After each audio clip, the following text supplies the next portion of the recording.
Today, we're going to talk about one of the most fascinating and contradictory protagonists in the anime world, Yuji Itadori from Jujutsu Kaisen, a character who, behind the easy smile and contagious energy, carries one of the greatest silent tragedies in the story. Heads up, we're going to cover events from the anime, so yes, there are anime spoilers, but nothing from the manga. Yuji is an emblematic figure for a reason that might not be immediately obvious. He is a hero who carries within him the greatest of villains. Absolute evil lives inside absolute good. He houses Sukuna, the most powerful cursed entity in the series, as an unwanted guest. And that alone speaks volumes about the symbolism of the character. The internal conflict between light and shadow, between what he is and what he carries. This conflict takes us to a deep concept from analytical psychology, the shadow, according to Carl Jung. Jung said that we all have a dark side, repressed or unknown, that lives within us. In Itadori, this metaphor is literal. Sukuna is the external shadow, alive, lurking inside him, and what's most frightening, laughing at his suffering. But what makes Itadori so special isn't just this external contrast. It's his way of living empathy to the point of sacrifice. He feels others' suffering so intensely that he starts to take responsibility for it. And that leads us to a central point. Can there be too much empathy? The answer is yes, and it has a name: compassion fatigue, a term developed by psychologist Charles Figley. It happens when someone feels so deeply for others that they begin to suffer alongside them, without filtering or balancing, leading to emotional exhaustion, constant guilt, and even depression.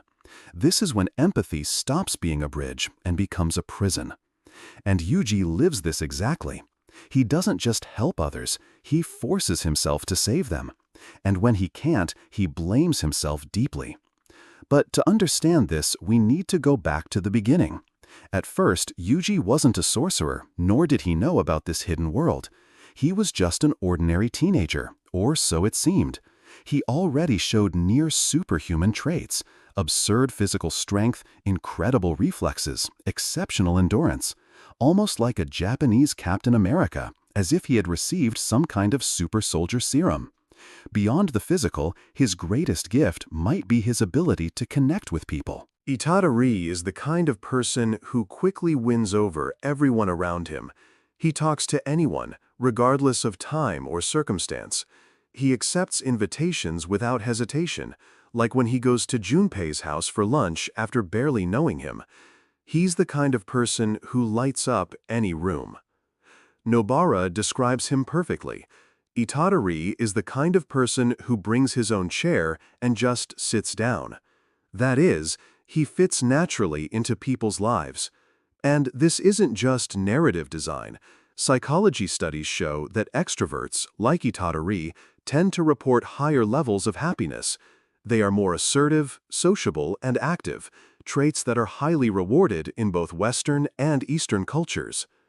That's why characters like Itadori and Gojo seem happier than more introspective figures like Nanami or Megumi. But in Yuji's case, something deeper hides behind the smile. Despite being charismatic and cheerful, Itadori describes himself as lonely. This brings us to a fundamental narrative point: the contrast between persona and true self. The persona is the social mask we show to the world. The true self is what we rarely expose. In Yuji's case, the persona is joyful, upbeat, strong, but the true self carries pain, isolation, and, above all, guilt. Interestingly, we know very little about his past. Characters like Megumi and Nobara have received emotional flashbacks, but Yuji remains shrouded in mystery. The only glimpses we get involve his grandfather, a paternal figure. And it's precisely his death that marks Yuji's transformation. The death of his grandfather isn't just a tragic event, it's an existential turning point.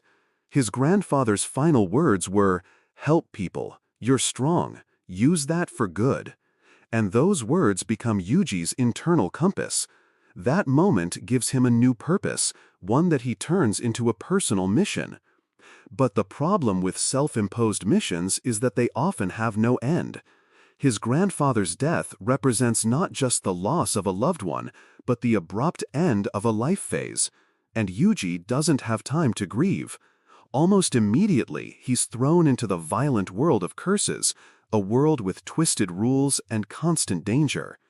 That's when he makes the fateful decision to swallow Sukuna's finger in order to save his friends.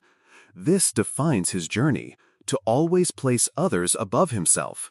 From that moment, Yuji begins living two inner wars, one physical against curses, and one emotional against the weight of being the weapon that will bring about his own execution. Over time, his personality evolves. He begins to carry not just responsibility, but guilt. He wants to save everyone. And when he can't, he suffers. Even when it's not his fault, he feels like he failed. That's when empathy becomes a burden, and he starts hiding what he feels. "I'm fine," he says, but he's not. This kind of emotional suppression is called emotional dissonance, when what you feel contradicts what you express. Over time, this can lead to burnout, anxiety, depression, and even physical illness. Related to this is the phenomenon known as smiling depression. It's when someone appears happy and functional, but is internally suffering. It's included in the DSM-5 under Other Specified Depressive Disorder and often involves sadness, low self-esteem, and exhaustion masked by an upbeat facade. Yuji's breaking point comes with Junpei's death. Junpei represented hope, someone who could have been saved, but he wasn't. And that shattered Yuji's belief that he could ensure a good death for everyone. It destroyed him. What makes this even crueler is that it happens in front of Mahito, the embodiment of inhumanity, and Sukuna, who enjoys the pain.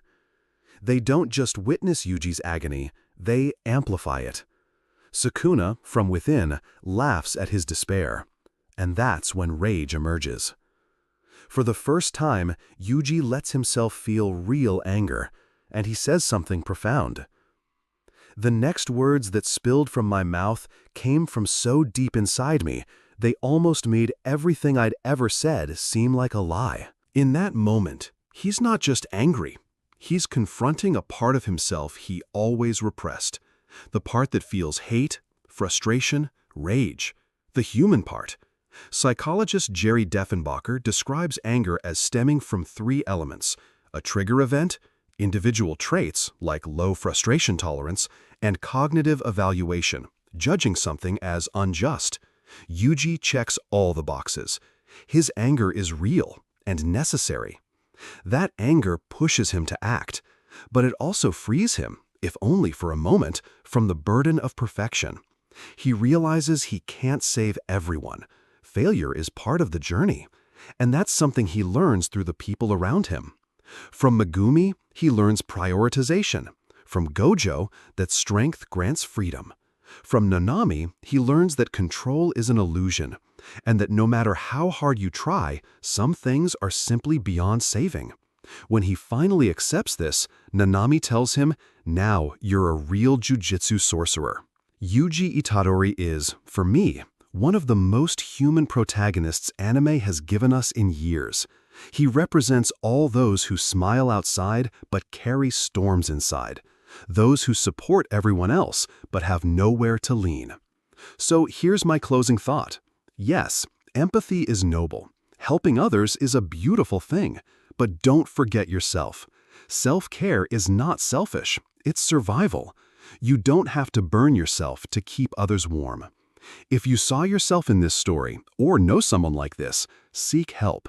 Speaking up is not weakness, it's strength. Repressed emotions accumulate, and one day, they'll ask to be heard. Like, share, and subscribe, and tell me in the comments, what does Itadori represent to you? This is only the beginning, and as he himself once said, I'll make sure they have a proper death, even if it's mine.